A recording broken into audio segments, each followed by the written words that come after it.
All we've heard all season from agents and league sources is big trades and free agent signings are dead. It might be a little bit extreme, but an absolute nuclear trade in the NBA.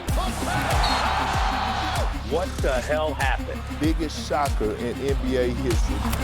Fox is headed to his preferred destination of San Antonio. Anybody is able to get traded. Nobody's safe. Nobody's safe. I was shocked. Shocking. I didn't really believe it at first. Bullseye!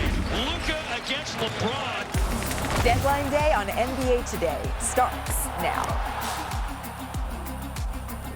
Ooh, there are under 2 hours left in what has been, and I say this without any exaggeration, the most eventful trade deadline in NBA history. For the next 4 hours, we will be with you navigating through it all, the twists and turns, because if my friend right over here, the busiest man in basketball, our senior insider Shams Charania, has taught us anything, it's that anything this week is possible. And I promise, I'm not just channeling my inner KG here. I do mean anything. Because this is how the NBA landscape looked at this time a week ago. It was up against a cacophony of, it's never been more difficult to cook up a big move, there's too many aprons.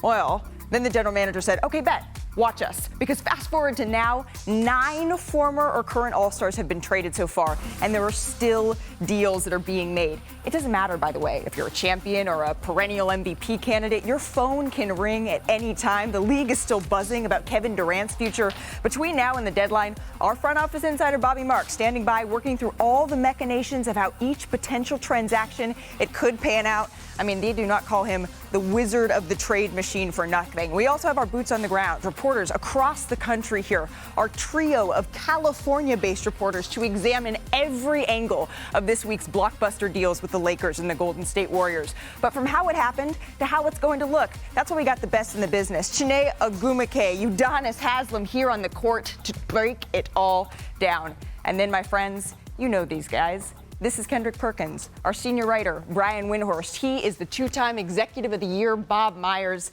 I'm Malika Andrews. Are y'all ready? Yeah. Okay, let's get it. Because when a trade happens between now and the deadline, my friends, you are going to hear this sound. And there is no person that we're going to hear more from in all of that than our senior insider, Shams Charania, who joins us now. Shams, what are you watching most closely as we inch towards the trade deadline?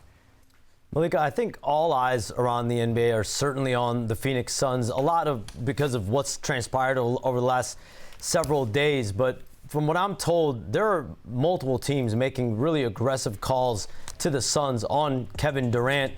Obviously, we know what has happened. He has made it clear, he had made it clear that he did not want a reunion with the Warriors. The Warriors made a very strong pursuit of him over the last week, and several calls are continuing to pour in. One thing I do want to clarify, Kevin Durant has not requested a trade, and it's my understanding most of all these conversations this week have been somewhat blindsiding, because going into this week and this season, I don't think a trade was something he was thinking about. He has wanted to stay in Phoenix.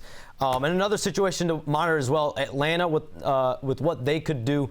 DeAndre Hunter, Bogdan Bogdanovic, Clint Capella, all veteran players that teams are calling on. Okay, Atlanta and Phoenix. Shams, thank you so very much. We'll let you get back to hitting the phones as we bring it back inside our studios here.